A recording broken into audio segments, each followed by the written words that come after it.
ایک بادشاہ اپنے محل کی چھت پر ٹہل رہا تھا۔ ٹہلتے ٹہلتے اس کی نظر ایک محل کے نزدیک گھر کی چھت پر پڑی، جس پر ایک بہت خوبصورت عورت کپڑے سکھا رہی تھی۔ بادشاہ نے اپنی باندی کو بلا کر پوچھا، کس کی بیوی ہے یہ؟ باندی نے کہا، بادشاہ سلامت، آپ کے غلام فیروز کی بیوی ہے۔ بادشاہ نیچے اترا۔ بادشاہ پر اس عورت کے حسن و جمال کا سحر سا چھا گیا تھا۔ اس نے فیروز کو بلایا۔ فیروز حاضر ہوا تو بادشاہ نے اس سے کہا، فیروز، ہمارا ایک کام ہے، ہمارا یہ خط فلاں ملک کے بادشاہ کو دے آؤ اور اس کا جواب بھی اس سے لے آنا۔ فیروز اس خط کو لے کر گھر واپس آ گیا، خط کو اپنے تکیے کے نیچے رکھ دیا اور سفر کا سامان تیار کیا، رات گھر میں گزاری اور صبح منزل مقصود پر روانہ ہو گیا۔ اس بات سے لا علم تھا کہ بادشاہ نے اس سے کیا چال چلی ہے۔ ادھر جیسے ہی فیروز نظر سے اوجھل ہوا، بادشاہ چپکے سے فیروز کے گھر پہنچا اور آہستہ سے فیروز کے گھر کا دروازہ کھٹکھٹایا۔ فیروز کی بیوی نے کہا، کون ہے؟ بادشاہ نے کہا، میں بادشاہ ہوں، تمہارے شوہر کا مالک۔ تو اس نے دروازہ کھولا۔ بادشاہ اندر آ کر بیٹھ گیا۔ فیروز کی بیوی نے حیران ہو کر کہا، آج بادشاہ سلامت یہاں ہمارے غریب خانے میں؟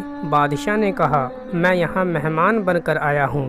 فیروز کی بیوی نے بادشاہ کا مطلب سمجھ کر کہا، میں اللہ کی پناہ چاہتی ہوں آپ کے اس طرح آنے سے، جس میں کوئی خیر نظر نہیں آ رہی۔ بادشاہ نے غصے میں کہا، اے لڑکی، کیا کہہ رہی ہو تم؟ شاید تم نے مجھے پہچانا نہیں، میں بادشاہ ہوں، تمہارے شوہر کا مالک۔ فیروز کی بیوی نے کہا، بادشاہ سلامت، میں جانتی ہوں کہ آپ ہی بادشاہ ہیں، لیکن بزرگ کہہ گئے ہیں، شیر کو اگرچہ کتنی ہی بھوک لگی ہو، وہ مردار تو نہیں کھانا شروع کر دیتا۔ اور کہا، بادشاہ سلامت، تم اس کٹورے میں پانی پینے آئے ہو جس میں تمہارے کتے نے پانی پیا ہے۔ بادشاہ اس عورت کی باتوں سے بڑا شرمسار ہوا اور اس کو چھوڑ کر واپس چلا گیا، لیکن اپنے چپل وہیں بھول گیا۔ یہ تو سب بادشاہ کی طرف سے ہوا۔ اب فیروز کو آدھے راستے میں یاد آیا کہ خط جو بادشاہ نے اسے دیا تھا وہ تو گھر پر ہی چھوڑ آیا۔ اس نے گھوڑے کو تیزی سے واپس موڑا اور اپنے گھر کی طرف لپکا۔ فیروز اپنے گھر پہنچا تو تکیے کے نیچے سے خط نکالتے وقت اس کی نظر پلنگ کے نیچے پڑے بادشاہ کے چپل پر پڑی، جو وہ جلدی میں بھول گیا تھا۔ فیروز کا سر چکرا کر رہ گیا اور وہ سمجھ گیا کہ بادشاہ نے اسے سفر پر صرف اس لیے بھیجا تاکہ وہ اپنا مطلب پورا کر لے۔ فیروز کسی کو کچھ بتائے بغیر چپ چاپ گھر سے نکلا، خط لے کر وہ چل پڑا اور کام ختم کرنے کے بعد بادشاہ کے پاس واپس آیا تو بادشاہ نے اسے انعام کے طور پر 100 دینار دیے۔ فیروز دینار لے کر بازار گیا اور عورتوں کے استعمال کے قیمتی کپڑے اور کچھ طوائف بھی خرید لیے۔ گھر پہنچ کر بیوی کو سلام کیا اور کہا، چلو تمہارے مائکے چلتے ہیں۔ بیوی نے پوچھا، یہ کیا ہے؟ کہا، بادشاہ نے انعام دیا ہے اور میں چاہتا ہوں کہ تم یہ پہن کر اپنے گھر والوں کو بھی دکھاؤ۔ بیوی، جیسے آپ چاہیں۔ بیوی تیار ہوئی اور اپنے والدین کے گھر اپنے شوہر کے ساتھ روانہ ہوئی۔ داماد اور بیٹی کو اور ان کے لائے ہوئے طوائف کو دیکھ کر وہ لوگ بہت خوش ہوئے۔ فیروز بیوی کو چھوڑ کر واپس آ گیا۔ 1 مہینہ گزرنے کے باوجود نہ بیوی کا پوچھا اور نہ اس کو واپس بلایا۔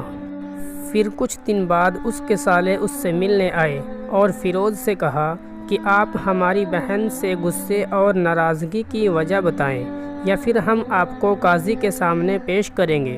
تو اس نے کہا، اگر تم چاہو تو کر لو، لیکن میرے ذمے اس کا کوئی حق باقی نہیں جو میں نے ادا نہ کیا ہو۔ وہ لوگ اپنا کیس قاضی کے پاس لے گئے تو قاضی نے فیروز کو بلایا۔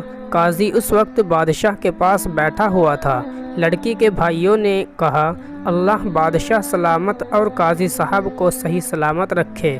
قاضی صاحب، ہم نے ایک سرسبز باغ، درخت پھلوں سے بھرے ہوئے اور ساتھ میں میٹھے پانی کا کنواں اس شخص کے حوالے میں دیا تھا، جو اس شخص نے ہمارا باغ اجاڑ دیا، سارے پھل کھا لیے، درخت کاٹ لیے اور کنویں کو خراب کر کے بند کر دیا۔ قاضی نے فیروز کی طرف متوجہ ہو کر پوچھا، ہاں تو لڑکے، تم کیا کہتے ہو اس بارے میں؟